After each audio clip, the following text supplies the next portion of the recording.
My panel is back with me.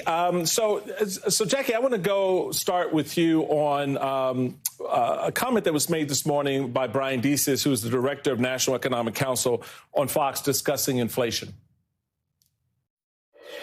For typical Americans who are driving up to the gas pump or at the grocery store, these prices create real hardship, and they also create uncertainty. We understand that, and that's precisely why the president has made very clear that combating inflation is his top economic priority.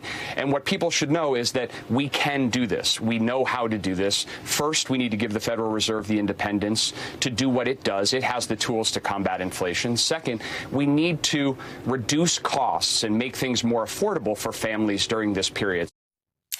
So, Jackie, from your reporting, are Americans going to be that patient? Are they willing to give the president the kind of runway there that Deese is alluding to? Yeah, that's not what the direction things seem to be trending in right now. I mean, consumer prices just in April alone were 8.3% higher than they were a year ago, and it's at nearly a 40% high. Unfortunately for the Biden administration, there are really few easy fixes for inflation.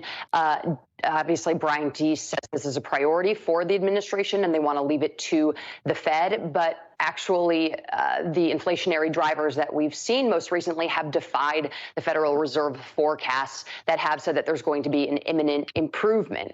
There are a few things that Biden could consider going forward, like he has previously said last month that he was eyeing changes to a 25% tariff that would apply to a substantial amount of U.S. imports from China. But even in that situation, economists say that that's unlikely to at least immediately try to drive down some of the inflationary drivers that we're seeing. And a lot of economists still point to the administration's free spending response to the pandemic, which has caused some supply chain issues, product shortages, and the problems that we're seeing now, which, can't really necessarily undo at this point and is responsible, at least according to, again, many economists, for the soaring prices that we're seeing right now. So, Joan, you've got the president who's over in Asia on his big trip. You've got Senator Tom Cotton on Fox discussing that tour. Take a listen. It's important for the president to visit our allies in the Western Pacific. I think it's coming about 16 months too late because China is the #1 threat we face. I wish President Biden had gone there early in his tenure, not spent so much time in Europe, not made his very first big glitzy international summit with Vladimir Putin last summer, for that matter. It's always important to talk to our allies and to visit with them, but what Xi Jinping and Chinese communists watch are actions. And unfortunately, Joe Biden's actions right now just are not backing up any words. Joan, how does that play? And the second guessing, obviously, the political part of this, but how does that play, do you think, with the American people?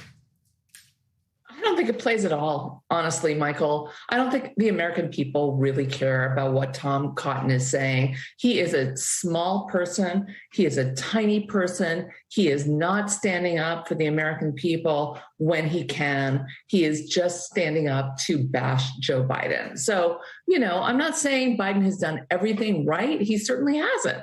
But that is such a, it's just such a sad thing for a little senator to do, to call out the president in such a ridiculous way and not explain whatever might it mean. I mean, inflation is really complicated. It's got a lot of facets, and China is not, it's one. Right. I'm not saying it's not one, but it's not a major one. And for that little man to do that, it's very pathetic.